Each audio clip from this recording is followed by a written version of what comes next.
Hi, I'm Megan Portnoy, and I'm a doctoral candidate in clinical psychology at Antioch University in New England. And today I will be presenting No Such Thing as Just a Room, understanding the feedback loop of set and setting through the lens of ontological design. The field of psychedelic science talks a lot about preparation and integration in psychedelic therapy, but we talk surprisingly little about the setting, the actual physical environment. So my path to this work has been multidisciplinary and nonlinear. I graduated from undergrad 15 years ago. I moved into working into political consulting, and I taught yoga. I ran a small business, and I eventually worked in strategic communications across wellness and tech industries. So while these roles seem disconnected, there is something that threads through all of them, and that is relationship. Relationship to self, to others, to systems, and importantly for my talk today, relationship to space. So this thread of relationship is what connects my interest in design with my clinical therapeutic work. I think a lot about design through the lens of experience. Take, for example, food. You can make a perfectly balanced meal full of all the right nutrients, but that's not usually why it's savored. We remember how it's plated, the warmth of the room, who we shared the meal with. It's the experience that was designed around the nourishment that matters. And therapy is a lot like that too. The healing doesn't just come from the intervention, it's shaped by the quality of the space that holds it. So, as a psychodynamic and existential clinician, I'm drawn to these unseen elements of experience, the unconscious, the symbolic, the space between words. And as psychologists in training, there is a big emphasis on the language of intervention. It's important, certainly, but I'm also curious about the language of environment, because in psychedelic therapy especially, the room is not just a backdrop, it becomes a participant. And today I want to explore how we can design that relationship more intentionally, and why it's time we move beyond setting as a backdrop and begin designing spaces as therapeutic and ontological co-facilitators. So take a moment to imagine, Take a moment to imagine you've been carefully screened. You've spent weeks preparing with a trusted therapist, and now it's the day of your first psychedelic assisted therapy session. The medicine is beginning to take effect. Your mind is opening, your senses are heightened. Now imagine you open your eyes to an environment that matches your internal experience. Look around the room. What do you see? What do you hear? What do you smell? Is the lighting helping you feel grounded or exposed? Are the textures around you calming or sterile? Does it feel clinical? Does it feel repurposed from someone else's idea of comfortable? Or does the room feel profound, engaging, and designed to facilitate the depth of what you're about to experience? So this thing that you're imagining is called setting. Set and setting are concepts popularized by Timothy Leary in the 1960s, but they're rooted in both indigenous ceremonial practice and clinical observations pre-prohibition. So set is the mindset, the individual's internal state, expectations, moods, beliefs, intentions, and psychological history. Setting, environment, the external conditions, physical space, social context, sensory input, and relational safety. And the thing about these two is that they are dynamic. Setting influences set, set influences setting. So they co-create the experiential field, and that field influences the trajectory, content, and integration of the psychedelic experience. And today when we say setting, we mostly mean comfortable seating, low lighting, medical equipment handy, maybe some neutral artwork. But in doing so, we've reduced a profound variable to a checklist. And this checklist has produced a wave of beautifully designed treatment spaces. They're calm, soft, they have curated art, they can be tranquil, tasteful, and sometimes intentional. But here's the thing. The problem is not that these environments are not beautiful. The problem is that we're designing them like solutions to a problem, as if the goal is to optimize comfort, minimize risk, and produce therapeutic outcomes through aesthetic control. This is what I'm calling setting solutionism. So, solutionism is this idea that if we can just engineer the right conditions, self lighting, warm blankets, noise canceling headphones, we can solve for therapeutic outcomes. And the space becomes this kind of intervention in itself, and it's designed to keep things contained, keep things from going wrong. So, what does this look like? Well, first, it's functional. You have a quiet, contained, private, furnished environment. And then you account for safety, make sure that things are hazard free, the person can't leave the room, there's medical equipment handy. And then there's, sensory input, making sure that you can control temperature, lighting, that there's music, and then comfort for the person, relaxing place to sit, eye shades, pillow, blanket. And then some nods to decor, neutral, natural looking, very streamlined or overly familiar. And the effect here at the top of the pyramid is to produce this relaxed, internally oriented experience. And it's this complete internal orientation that I argue needs to change. So, this is what these seem to look like. These are actual examples of psychedelic therapy settings right now. And this approach treats the room like a tool. It's something we control in order to produce results. Design is risk management, design is insulation, and design is safety. But in doing this, are we missing something deeper? Rather than treating the setting as a tool to manage experience, what if we considered the environment as a participant in the experience itself? The subtitle to my talk is Understanding Set and Setting Through the Lens of Ontological Design. So, to begin our understanding, let's define ontology. It is a branch of metaphysics concerned with the nature of being, existence, or reality, a conceptual framework or system that defines the entities and relationships within a particular domain of knowledge. So that is to say that ontology is about what exists, what matters, and how these things relate.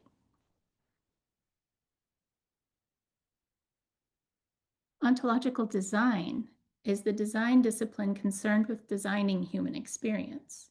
It does so by operating under one essential assumption, that by designing objects, spaces, tools, and experiences, we are in fact designing the human being itself.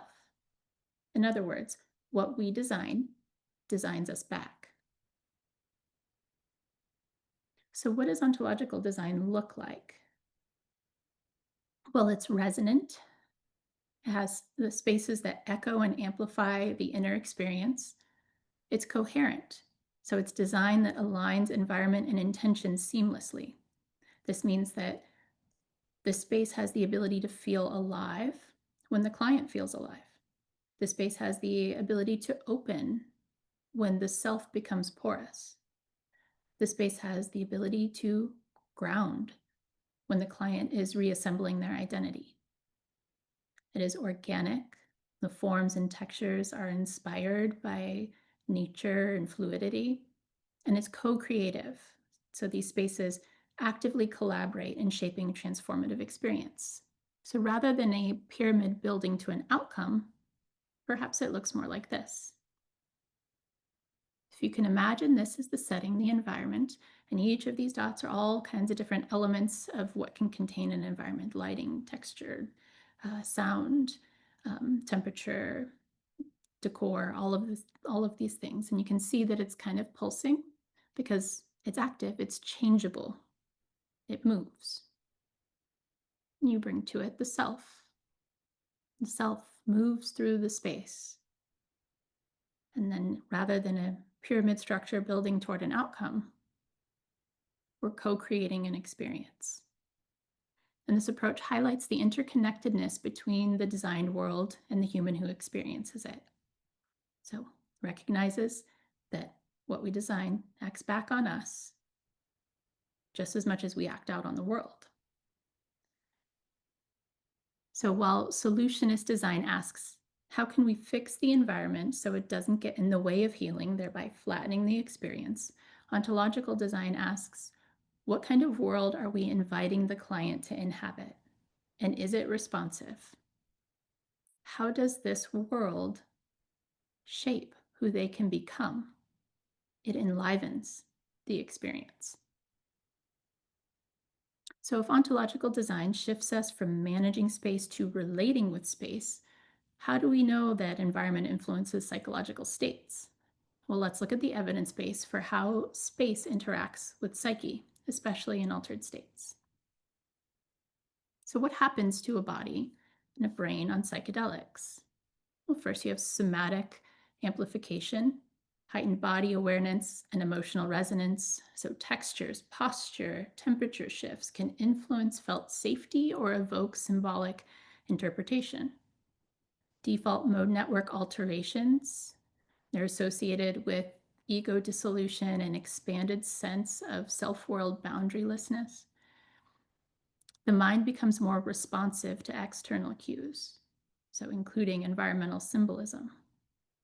There's increased neural entropy, so heightened global connectivity and less hierarchical brain organization means that sensory inputs carry more weight. This is why something as simple as a flower, a shadow, or a tone of voice can become deeply meaningful.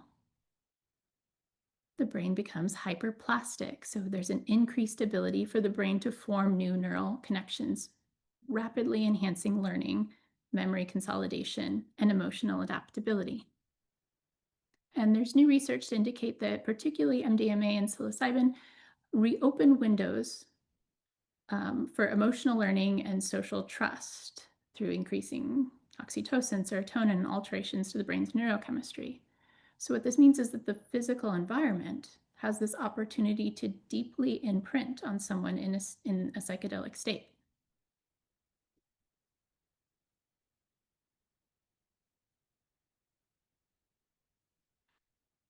So this is the evidence base here for how environments impact psychology, even not on a psychedelic.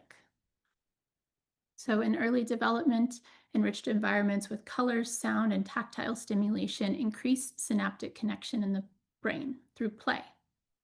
So if you think about what we see psychedelics are doing in a brain with increased connectivity, neuroplasticity, it's a lot like what you see in a child's brain or baby brain. And a child learns about who they are by engaging in relationship with the environment and interacting through play.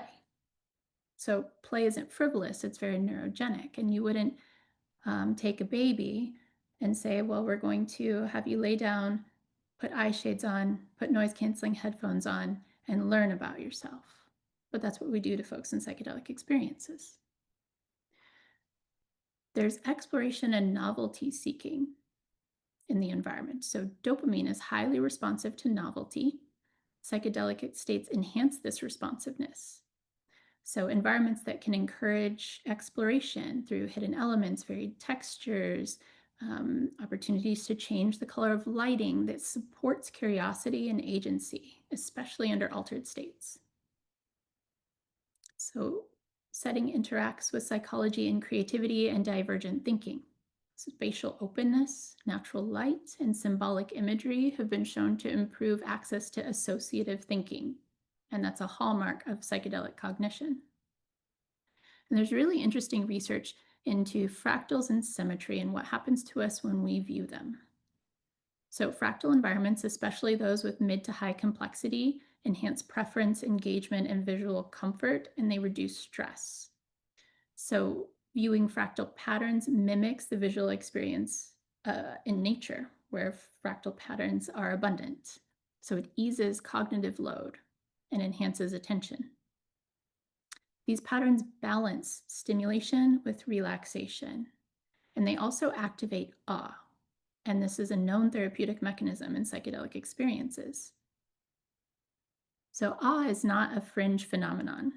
It is central to many transformative experiences. And research shows that mystical type experiences characterized by unity, transcendence, and ineffability are among the strongest predictors of positive clinical outcomes on a psychedelic.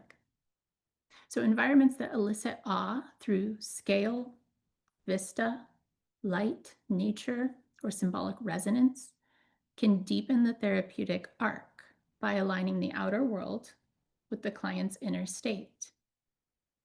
In this sense, the space becomes more than supportive, it becomes numinous.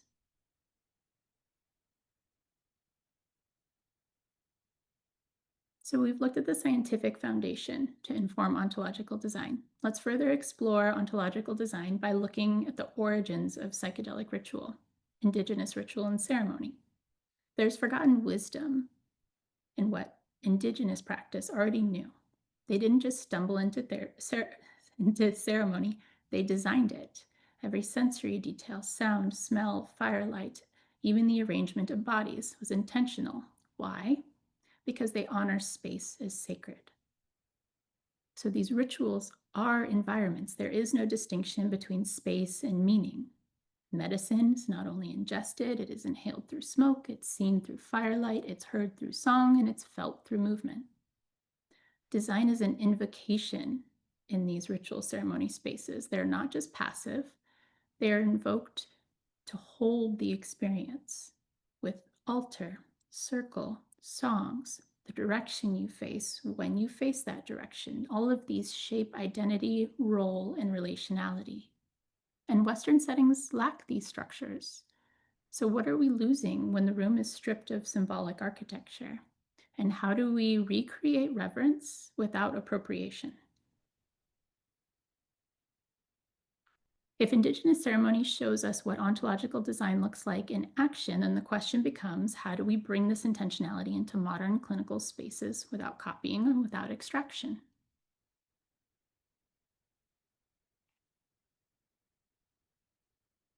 When you're cracked open by a psychedelic, your senses are listening, and the room starts to whisper things, sometimes soothing, sometimes jarring. But what is it saying? What makes a space healing? Well, here are some foundational elements of designing the feedback loop.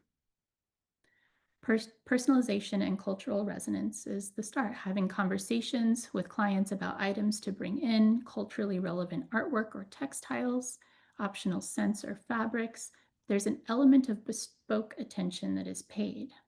And this matters to enhance agency and inclusion, and it helps us avoid defaulting to neutral design, which is often coded as Western upper class minimalism. Sacred objects, reflective symbols, and inviting relationships. These are co-created altar spaces with the client, found objects, communal contributions from their friends, family support network. And I'll credit my coach with this really great idea to have the option of bringing in a therapeutic animal, or just ahead of time saying these animals are available. Is there one you would like to have standing by just in case you would like it in your experience, which I thought was a really creative, great idea. So these sacred objects mirror internal states. They support projection and they support reflection, and they promote symbolic integration. Ritual and transitional architecture is another thing that we can take and borrow from Indigenous tradition, this idea of opening of a ceremony and then a closing. So defining entry thresholds as significant, having spaces for intention setting, having spaces for post-session integration. These things, the coming into the experience and then coming out of the experience mirrors rites of passage. You have containment, liminality, and then reemergence. There's also biophilic and archetypal elements. So live plants, curved forms, curved rather than sharp edges, can reflect the fluid organic nature of psychedelic perception. Natural elements like wood, stone, wood benches might echo groundedness and ancestral connection. And we talked about fractals, so spirals, mandalas, water features for sound. Light filtering through fabric can mimic the numinous quality of inner vision. Therapist as environmental co-facilitator. The therapist is also a part of the environment. So, and everything from attire, is it soft or clinical? Body language, tone of voice, energy they bring to the space. Therapists become part of that experience, and the resonance is felt, not just spoken. It's also important in ontological design to encourage interaction with the environment, so providing multisensory engagement, ambient soundscapes, soft things to touch, variable lighting, it can be brighter, dimmer, different color, natural scents offered, textured materials, play and awe we've touched on, so having interactive objects, things that you can create with, light that dances around a room, sound that inspires awe, and opportunities for coherence. So can the room expand when the client needs expansion? Can the room contract when the client needs grounding or to go internal? So soft floors for lying down, windows with adjustable coverings, alcoves or openings into different spaces, accessibility to nature. These support somatic autonomy and let clients move between openness and containment. This way of designing allows the space to meet the client's desire, whether they want to move, ground, play, express, reflect. And this is towards a design ethos, not just a design template. So this isn't prescriptive. That's why the examples are very abstract and you open to interpretation. This isn't a call for a new checklist or a new pyramid toward an outcome. It's a call for a shift in thinking from solutionism to intentionality and relationship. We must design for possibility, not just predictability. And interdisciplinary collaboration is key here. We need insights from psychologists, designers, ritualists, somatic practitioners, cultural historians. So in conclusion, key takeaways: setting is not passive, it participates. Ontological design reframes the role of space. Altered states heighten environmental salience. Healing spaces can draw from both science and tradition. And we must design for becoming, not just for outcomes. So I'd like to quick thank you, acknowledgements to PsychedelX for creating this space where creative inquiry and interdisciplinary innovation can happen. Thank you to my coaching team and my coach, my mentor, dissertation chair, and most of all, my husband. As for me, this isn't actually my dissertation or my research, so I'm shifting focus onto that from here and continuing to study the intersection of psychoanalysis and psychedelics and continue on in my clinical work and treating patients. But I do hope this serves as research inspiration for the field and that somebody can pick this up before I get a chance to down the road to study physiological and environmental synchrony in therapy or client feedback to experiences with ontological design iteration or non-Western spatial and relational epistemologies in ritual and ceremony. So if you're going to pick any of that up, I'd love to hear from you, or I'd love to hear feedback. So my email is right there. That's how you can get in touch with me. And I'd like to just end on this note. If psychedelics teach us anything, it's that perception is flexible. Worlds expand when we dare to see differently. So let's take that cue in how we design this field. Let's make psychedelic therapy not just a site of healing, but a frontier of creativity, interdisciplinary wonder, and radical reimagining. The room is not just where change happens, it's where we get to reimagine what's possible. Thank you.